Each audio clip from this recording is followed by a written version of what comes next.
जय श्री राम, जय हनुमान बाबा की।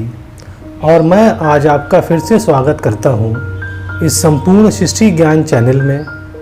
और हम लोग आज बात करने जा रहे हैं कि ऐसा वर्ष में कौन सा दिन है जिस दिन चांद नहीं देखना चाहिए।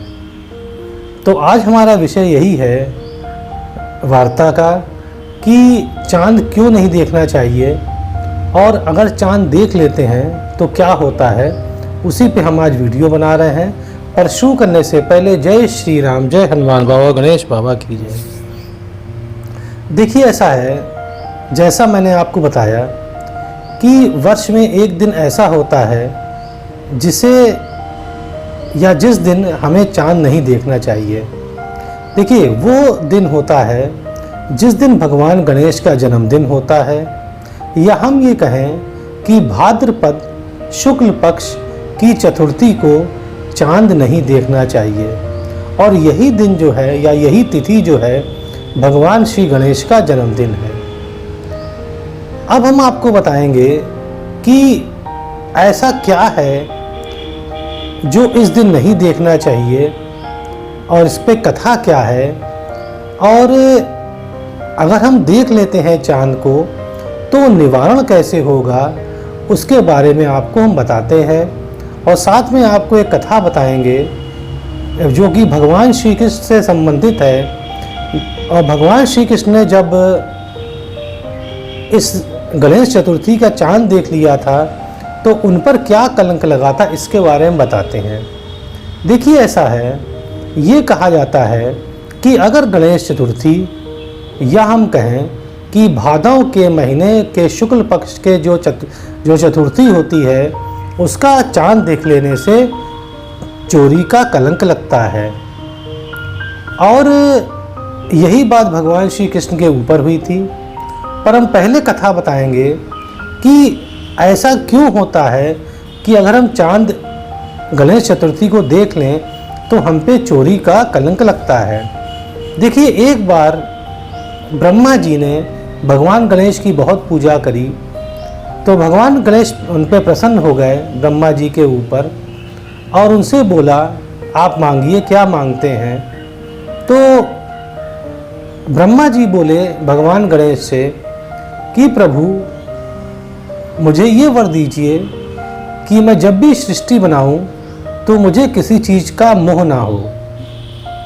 मतलब कि सभी चीज़ें बनाऊं सृष्टि की और मुझे कभी किसी भी चीज़ से मोह ना हो जो मैं बना रहा हूँ। तो भगवान गणेश ने तथास्तु कहा और वो अंतर्ध्यान बस होने ही वाले थे। तभी जो वहाँ चंद्रमा खड़ा था, चंद्रमा ने भगवान गणेश का मजाक उड़ा दिया, उनकी सूंड का, उनके कद का, उनके वजन का। तो इस बात से बहुत गुस्सा हो गए और उन्होंने श्राप दिया चंद्रमा को कि जाओ, आज के बाद तेरा चेहरा ऐसा हो जाएगा कि तुझे कोई देखेगा नहीं, क्योंकि तुझे अपनी सुंदरता बहुत घमंड है। अब यह तो चांद ने सोचा नहीं था यह हो जाएगा। वो डर के मारे मानसरोवर की कुमुदनियों में जाकर छुप गया। अब जब चांद छुप गया और चांद नहीं निकल रहा था तो उससे पूरी सृष्टि गड़बड़ाने लगी। तो ब्रह्मा जी, अन्य देवता सब पहुँचे भगवान श्री गणेश के पास और वहीं पर वो व्रत रखने लगे भगवान श्री गणेश का, पूजा करने लगे। भगवान श्री गणेश जल्द ही प्रसन्न हो गए और उन्होंने कहा कि ठीक है, जो भी मैंने श्राप दिया है उसको मैं वापस लेता हूँ, परंतु एक दिन ऐसा होगा और वह दिन मेरा जन्मदिन पे होगा कि जिस दिन मेरा जन्मदिन होगा उस दिन अगर कोई भी चंद्रमा को देखेगा तो उस पर कोई ना कोई कलंक लगेगा। चाहे वो चोरी का कलंक हो, चाहे वो किसी चीज़ का कलंक हो, इस पर वो लगेगा जो व्यक्ति देख लेगा।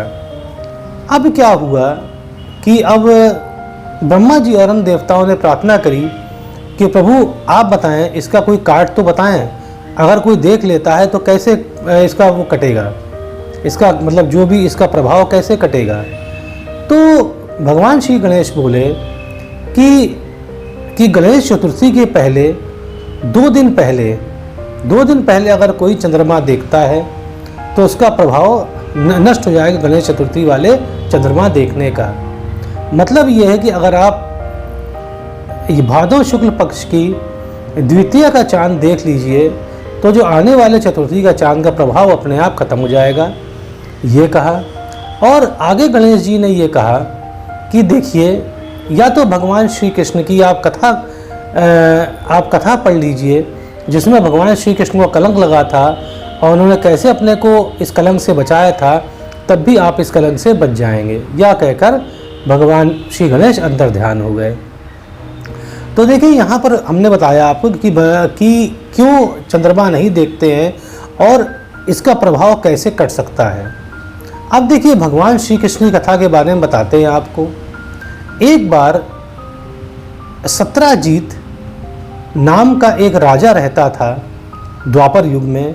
वो यदुवंशी राजा था और वह सूर्य भगवान का बहुत बड़ा भक्त था। एक बार सूर्य भगवान उससे बहुत खुश हो गए तो सूर्य भगवान ने उसे सैमंतक मणि दी। उस सैमंतक मणि की यह खासियत थी कि उसमें 16,000 सूर्यों का प्रकाश था और वह जो सैमंतक मणि थी रोज 8 भार सोना देती थी। तो यह खूबी थी उस सैमंतक मणि में। एक बार सत्राजीत गए महाराज उग्रसेन की सभा में। वहाँ पर भगवान श्री कृष्ण भी मौजूद थे। तो भगवान श्री कृष्ण ने जब यह सैमंतक मणि देखी तो उनसे कहा, आप हमें दे दीजिए अगर आपको ज़रूरत ना हो। तो सत्राजीत ने उनको मना कर दिया। उसके बाद क्या हुआ कि सत्राजीत का एक भाई प्रसेन था। उसने वह मणि मांगी भाई से और वह पहन के चल दिया वन में आखेट करने के लिए। जब वन में वो आखेट कर रहा था तभी एक सिंह ने प्रसेन को मार दिया। और जब सिंह ने प्रसेन को मारा तो जामवंत वहाँ से गुजर रहे थे। जामवंत ने सिंह को मार दिया और उन्होंने मणि अपने पास ले ली और अपनी पुत्री जामवंती को दे दी। अब जब सत्राजीत को मालूम पड़ा कि उनके जो भाई प्रसेन है वो मर गया है तो सत्राजीत और वहाँ की जो प्रजा में कानाफूसी होने लगी कि लगता है भगवान श्री कृष्ण ने इसको मार दिया प्रसेन को, क्योंकि वही मणि मांग रहे थे। तो इस प्रकार से चोरी का कलंक लगा भगवान श्री कृष्ण के ऊपर। अब भगवान श्री कृष्ण को जब मालूम पड़ा तो उन्होंने सत्राजीत को अपने साथ लिया और वो लेकर पहुँच गए वन में जहाँ पर प्रसेन का शव पड़ा था। तो जब उन्होंने देखा प्रसेन का शव पड़ा है और पास में उसके 2 बड़े बड़े पंजे जा रहे हैं गुफा की ओर जो कि शेर के थे, तो सत्राजीत तो भगवान श्री कृष्ण और सेना उस पंजे के पीछे चल पड़ी। तो वो पंजे गुफा के अंदर जाकर ख़त्म हो गए। तो वहाँ देखा कि गुफा के अंदर सिंह भी मरा पड़ा था और जामवंत सो रहे थे और जामवंती वहाँ पर झूला झूल रही थी। जामवंती ने भगवान श्री कृष्ण ने कहा कि प्रभु आप इसको ले लीजिए, क्योंकि मेरे पिता हैं जामवंत, उन्होंने शेर को मारा और शेर ने मारा था प्रसेन को। तो उन्होंने ले ली, मतलब भगवान श्री कृष्ण ने मणि ले ली जामवंती से और उन्होंने 5 बार उन्होंने शंखनाद किया विजय का। तो जैसे ही शंखनाद उन्होंने किया जामवंत जाग गए और जामवंत युद्ध करने लगे भगवान श्री कृष्ण से। और यह युद्ध 21 दिन तक चलता रहा। जब यह युद्ध 21 दिन तक चला तो 22वें दिन जामवंत को लगा कि ये भगवान श्री कृष्ण तो हमारे भगवान राम हैं जो त्रेता युग में थे। तो उन्होंने तुरंत ही वो उनके पैर पड़ गए जामवंत, और उन्होंने अपनी पुत्री जामवंती का विवाह कर दिया भगवान श्री के साथ और साथ में सैमंतक मणि भी उनको देकर विदा किया। जब सत्राजीत ने यह सब देखा तो उसे बहुत ग्लानि हुई, बहुत लज्जित हुआ कि उसने फालतू में भगवान श्री कृष्ण को कलंक लगा दिया। तो यह कथा थी, देखिए कि कैसे भगवान श्री कृष्ण में कलंक लगा। अब तो भगवान श्री कृष्ण ने जब नारद से पूछा कि नारद ये बताइए कि मुझे इस चोरी कैसे कलंक लगा है। तो नारद जी बोले कि प्रभु आपने गणेश चतुर्थी का चांद देख लिया था, इसीलिए आपको ये कलंक लगा है। तो फिर भगवान श्री कृष्ण ने कहा बताइए फिर मैं कैसे इसको दूर करूं, इस कलंक को, मतलब जो कलंक लग गया है वो तो चलिए ख़त्म हो गया है, परंतु ऐसा क्या हो कि जो भी कोई देख ले उसे क्या करना चाहिए।